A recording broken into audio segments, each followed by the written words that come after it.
মানুষ দুটি সময় দুটি পেশার কাছে যায়। আমরা যারা আইনের সহায়তার জন্য যাই, আইনজীবীদের কাছে যাই, আর মানুষ যখন অসুস্থ হয়ে যায় তখন ডাক্তারের কাছে যায়।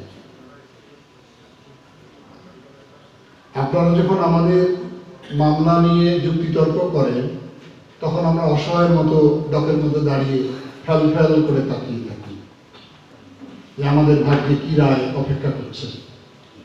তেমনিভাবে ডাক্তার যখন অপারেশনের জন্য রোগীকে অপারেশন থিয়েটারে নিয়ে যায়, রোগীর অবস্থা একই রকম হয়। তাহলে কত বড় মহৎ কাজে, কত বড় দায়িত্বপূর্ণ কাজে, কত বড় গুরুত্বপূর্ণ কাজের বা পেশার সঙ্গে আপনারা জড়িত।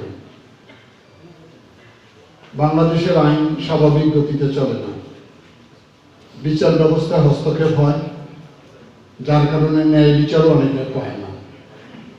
এটি দীর্ঘদিনের বাংলাদেশের একটা মজ্জাগত সমস্যায় তৈরি হয়েছে। এই যে নবনির্বাচিত আইনজীবী সমিতি হয়েছে, তাদের যে কাজ, তারা যে উদ্দেশ্যে আপনাদের নেতা নির্বাচিত হয়েছে, সে কাজগুলো যাতে সঠিকভাবে সুচারুরূপে করতে পারে সে ব্যাপারে আমি তাদেরকে দায়িত্ববান হতে বলব। আপনারা আইনজীবীরা বলেছেন আমাদের বসার জায়গা নাই, ধুলায় অন্ধকার কোটাঙ্গন। আপনাদের যদি বসার জায়গা না থাকে, আমরা যারা আসামি হয়ে গিয়েছিলাম আমাদের কোথায় জায়গা ছিল? আপনারা সে খোঁজটাও নেননি। এবং এত ভয়াবহ, এত জঘন্য পরিবেশ বাংলাদেশের অন্য কোনো চত্বরে আছে কিনা আমার জানা নেই।